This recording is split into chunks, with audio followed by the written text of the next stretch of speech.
আদিশাই motivation চ্যানেলের আর একটা নতুন ভিডিওতে আপনাদের সবাইকে স্বাগত।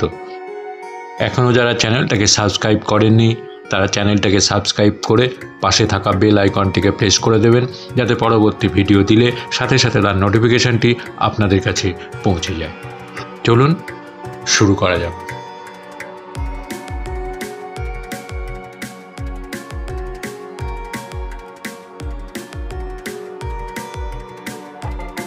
সন্তানের জন্যে বাবার লেখা অসাধারণ এক চিঠি। ভালো লাগলে আপনার সন্তানদেরও এটা শোনাবেন। প্রিয় সন্তান, আমি তোমাকে 3টি কারণে এই চিঠিটি লিখছি। 1, জীবন, ভাগ্য এবং দুর্ঘটনার কোনো নিশ্চয়তা নেই, কেউ জানে না সে কতদিন বাঁচবে।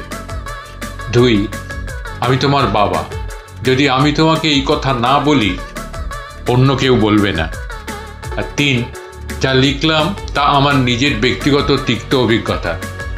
এটা হয়তো তোমাকে অনেক অপ্রয়োজনীয় কষ্ট পাওয়া থেকে রক্ষা করতে পারে। জীবনে চলার পথে এগুলো মনে রাখার চেষ্টা করো।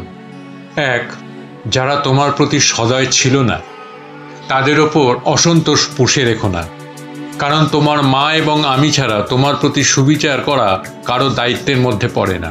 আর যারা তোমার সাথে ভালো ব্যবহার করেছে তোমার উচিত সেটার সঠিক মূল্যায়ন করা এবং কৃতজ্ঞ থাকা। তবে তোমার সতর্ক থাকতে হবে এই জন্যে যে প্রতিটি মানুষেরই প্রতি পদক্ষেপে নিজের নিজের উদ্দেশ্য থাকতে পারে। একজন মানুষ আজ তোমার সাথে ভালো তার মানে এই নয় যে সে সবসময় ভালো থাকবে। কাজেই খুব দ্রুত কাউকে প্রকৃত বন্ধু ভেবো না। 2, জীবনে কিছুই কিংবা কেউই অপরিহার্য নয় যা তোমার পেতেই হবে। একবার যখন তুমি এই কথাটির গভীরতা অনুধাবন করবে তখন জীবনের পথ চলা অনেক সহজ হবে, বিশেষ করে যখন বহুল প্রত্যাশিত কিছু হারাবে কিংবা তোমার তথাকথিত আত্মীয় স্বজনকে তোমার পাশে পাবে না। 3, জীবন সংক্ষিপ্ত।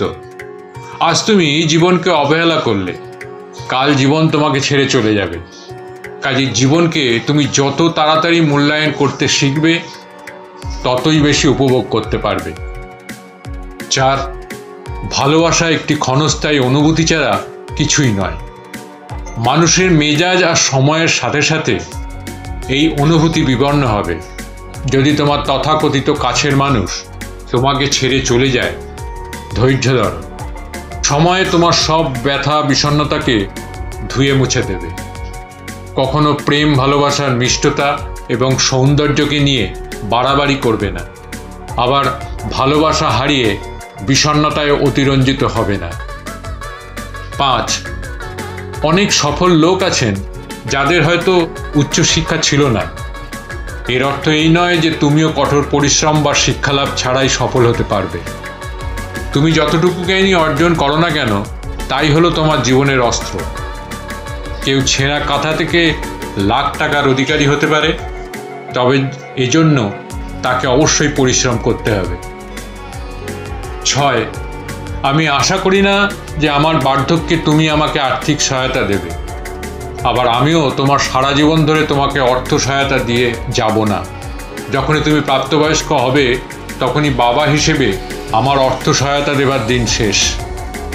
তারপর তোমাকেই সিদ্ধান্ত নিতে হবে তুমি কি পাবলিক পরিবহনে যাতায়াত করবে নাকি নিজস্ব লিমুজিন হাঁকাবে, গরিব থাকবে নাকি ধনী হবে।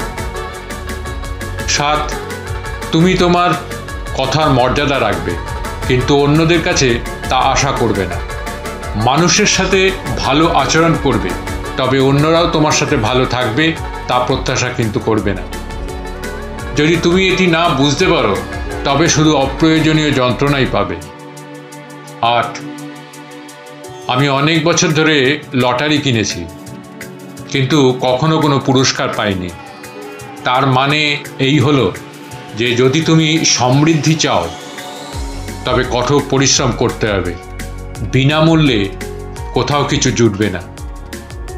9, এবং সর্বশেষ, তোমার সাথে আমি কতটা সময় থাকব সেটা কোনো ব্যাপার না, বরং চলো আমরা আমাদের একসাথে কাটানো মুহূর্তগুলোকে উপভোগ করি, মূল্যায়ন করি। ভালোবাসা সহ, তোমার বাবা। যদি ভিডিওটা ভালো লেগে থাকে তাহলে চ্যানেলটাকে সাবস্ক্রাইব করবেন, লাইক কমেন্টস করবেন। ভালো থাকবেন, সুস্থ থাকবেন। নমস্কার।